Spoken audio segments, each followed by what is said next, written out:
So, tell me about loom. A loom is a device used to weave cloth and tapestry. The basic purpose of any loom is to hold the warp threads under tension to facilitate the interweaving of the weft threads.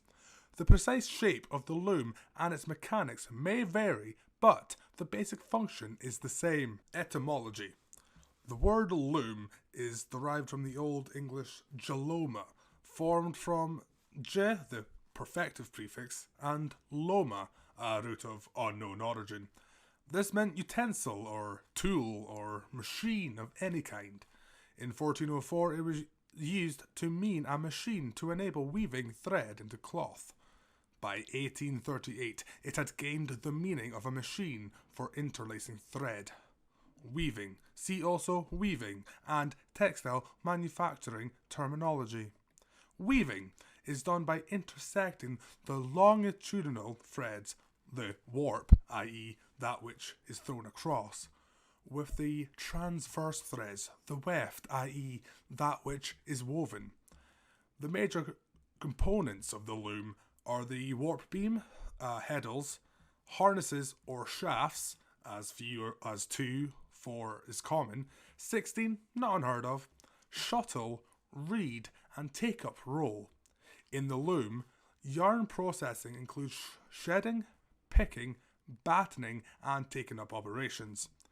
These are the principal motions. Shedding. Shedding is the raising part of the warp yarn to form a shed, the vertical space between the raised and unraised warp yarns, through which the filling yarn, carried by the shuttle, can be inserted. On the modern loom, simple and intricate shedding operations are performed automatically by the heddle or heald frame, also known as a harness. This is a rectangular frame to which a series of wires called heddles or healds are attached. The yarns are passed through the eye holes of the heddles, which hang vertically from the harnesses. The weave pattern determines which harness controls which warp yarns, and the number of harnesses used depends on the complexity of the weave. Two common methods of controlling the heddles are dobbies and a jacquard head. Picking. As the harnesses raise the heddles or healds, which raise the warp yarns, the shed is created. The filling yarn is inserted through the shed by a small carrier device called a shuttle. The shuttle is normally pointed at each end to allow passage through the shed. In a traditional shuttle loom, the filling yarn is wound onto a quill, which is in turn is mounted in the shuttle. The filling yarn emerges through a hole in the shuttle as it moves across the loom. A single crossing of the shuttle from one side of the loom to the other is known as a pick. As the shuttle moves back and forth across the shed, it weaves an edge or a selvage on each side of the fabric to prevent the fabric from raveling. Battening. Between the heddles and the take-up roll, the warp threads pass through another frame called the reed, which resembles a comb.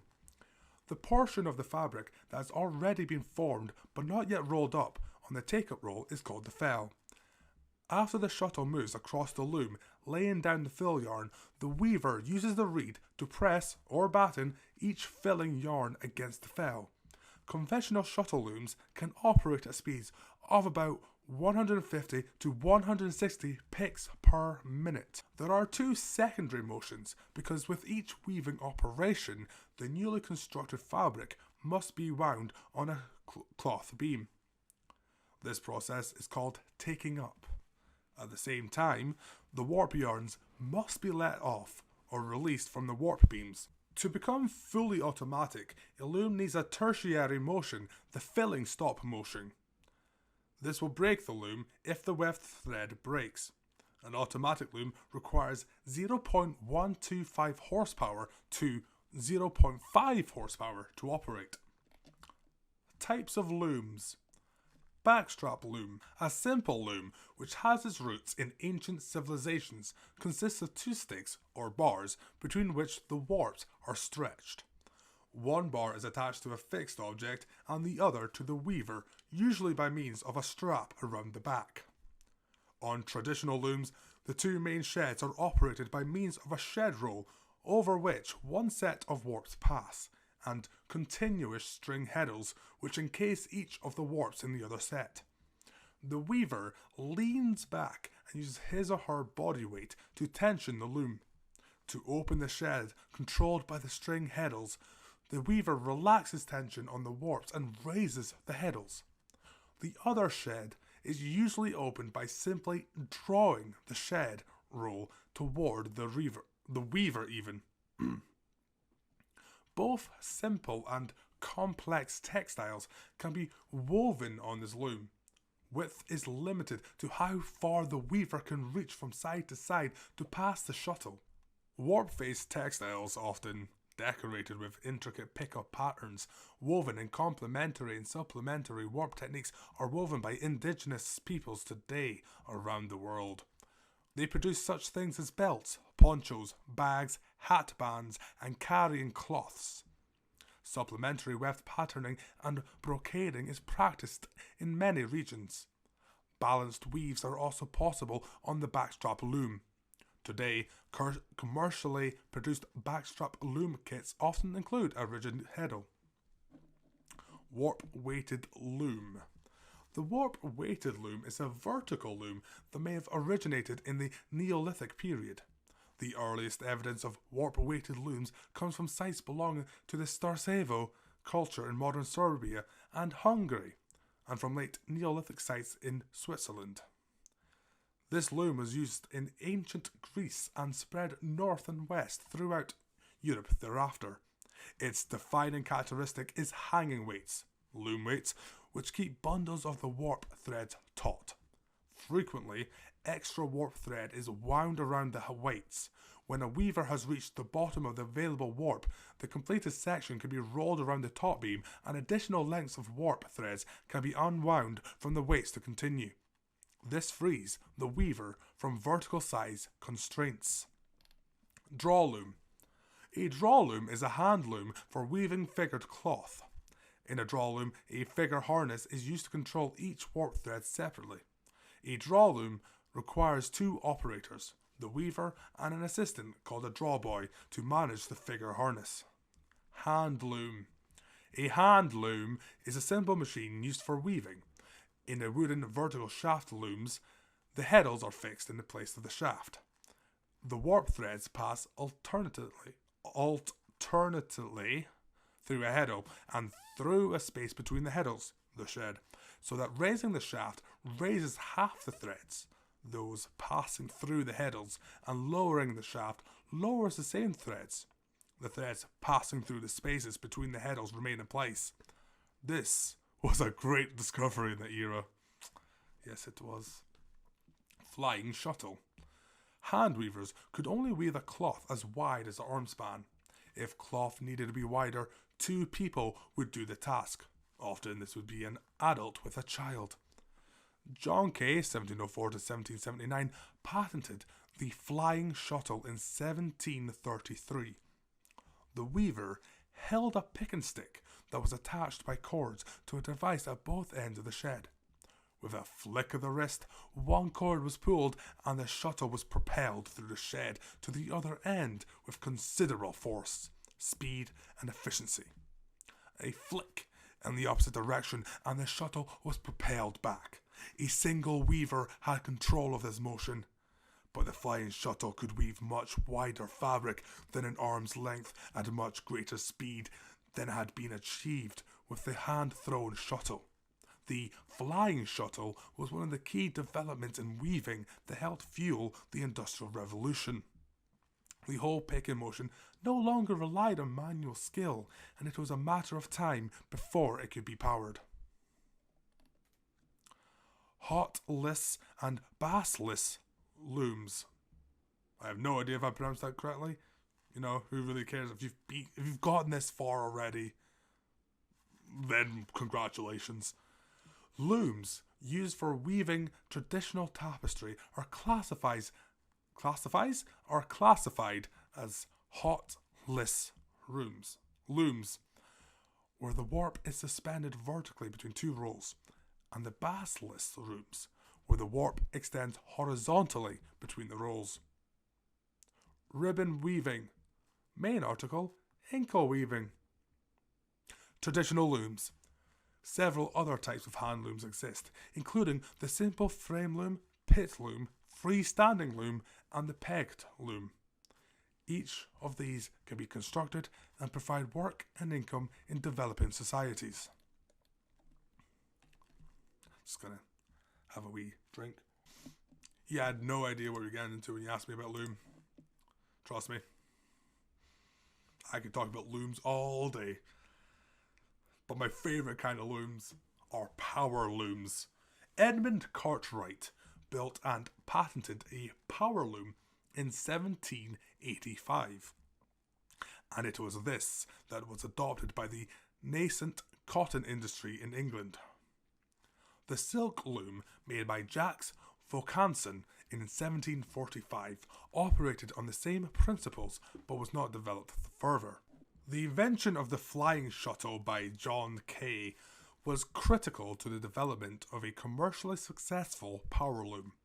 Cartwright's loom was impractical, but the ideas behind it were developed by numerous inventors in the Manchester area of England, where by 1818 there were 32 factories containing 5,732 looms.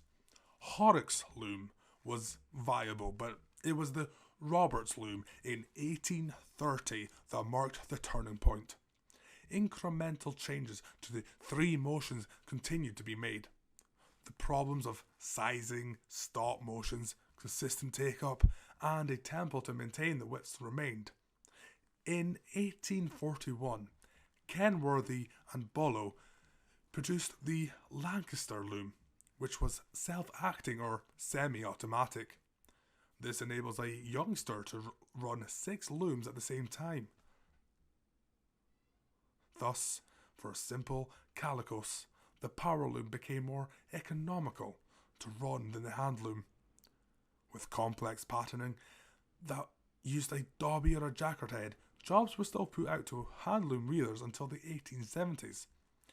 Incremental changes were made, such as the Dickinson loom, culminating in the Keighley-born inventor Northrop, who was working for the Draper Corporation in Hopedale, producing the fully automatic Northrop loom. This loom recharged the shuttle where the pern was empty. The Draper E and X models became the leading models from 1909. They were challenged by synthetic fibres such as rayon.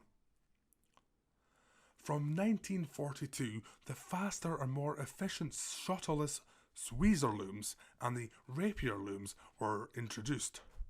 Modern industrial looms can weave at 2,000 weft insertions per minute. Weft insertion. Different types of looms are most often defined by the way that the weft or pick is inserted into the warp. Many advances in weft insertion have been made in order to make manufactured cloth more cost effective. There are 5 main types of weft insertion, and they are as follows. Shuttle. The first ever powered looms were shuttle type looms. Spools of weft are unravelled as the shuttle travels across. Sorry, Sean Connery took over there. As the shuttle travels across the shed. This is very similar to projectile methods of weaving, except that the weft spool is stored on the shuttle. These looms are considered obsolete in modern industrial fabric manufacturing because they can only reach a maximum of 300 picks per minute. Airjet. An airjet loom uses short, quick bursts of compressed air to propel the weft through the shed in order to complete the weave. Airjets are the fastest traditional method of weaving in modern manufacturing, and they are able to achieve up to 1,200 picks per minute. However, the amounts of compressed air required to run these looms, as well as the complexity in the way the airjets are positioned, make them more costly in other looms. Waterjet. Waterjet looms uses the same principle as airjet looms, but they take advantage of pressurized water to propel the weft. The advantage of this type of weaving is that water power is cheaper where water is directly available on site. Picks per minute can reach as high as 1,000. Rapier loom. This type of weaving is very versatile in that the rapier looms can weave using a large variety of threads. There are several types of rapiers, but they all use a hook system attached to a rod or metal band to pass the pick across the shed. These machines regularly reach 700 picks per minute in normal production. Projectile. Projectile looms utilize an object that is propelled across the shed, usually by spring power, and is guided across the width of the cloth by a series of reeds. The projectile is then removed from the weft fibre and it is returned to the opposite side of the machine so it can get reused. Multiple projectiles are in use in order to increase the pick speed. Speeds maximize on these machines at 10-50 picks per minute. Shedding. Dobby looms. A dobby loom is a type of floor loom that controls the whole warp threads using a dobby head. Dobby is a corruption of drawboy, which refers to the weaver's helpers who used to control the warp thread by pulling on draw threads. A dobby loom is an alternative to a treadle loom, where multiple heddles shafts were controlled by foot treadles, one for each heddle. Take another drink. I hope you're writing all this down, because I will be given an examination at the end of the month about looms. So, if you don't pass, then I'm afraid I'm going to have to ask you to stop watching my videos. Jacquard looms. The Jacquard loom is a mechanical loom invented by Joseph Marie Jacquard in 1801, which simplifies the process of manufacturing textiles with complex patterns such as brocade, damask, and matalas. The loom is controlled by punched cards with punched holes, each row of which corresponds to one row of the design. Multiple rows of holes are punched on each card, and the many cards that compose the design of the textile are strung together in order. It is based on early inventions by the Frenchmen Basile Buchon, 1725, Jean-Baptiste Falcon, 1728, and Jacques Vaucanson in 1740. To call it a loom is a misnomer. A Jacquard head could be attached to a power loom or a hand loom, the heads controlling which warp thread it was raised during shedding. Multiple shuttles could be used to control the colour of the weft during picking. Circular looms. A circular loom is used to create a seamless tube of fabric for products such as hosiery, sacks, clothing, fabric hose such as fire hose, and the like. Circular looms can be small jigs used for hand knitting or large high-speed machines for modern garments. A good example of the circular loom's work is the seamless woman's stocking. See also Fashion and Textile Museum, Shuttle Weaving, Textile Manufacturing, Timeline of Clothing and Textiles Technology, Weaving Mythology. References: 1. Etymology Online. 2. Collier 1970, page 104. 3. Barber 1991, pages 93 to 96. 4. Crowfoot 1936, page 36. 5. Burnham 1980, page 48. 6.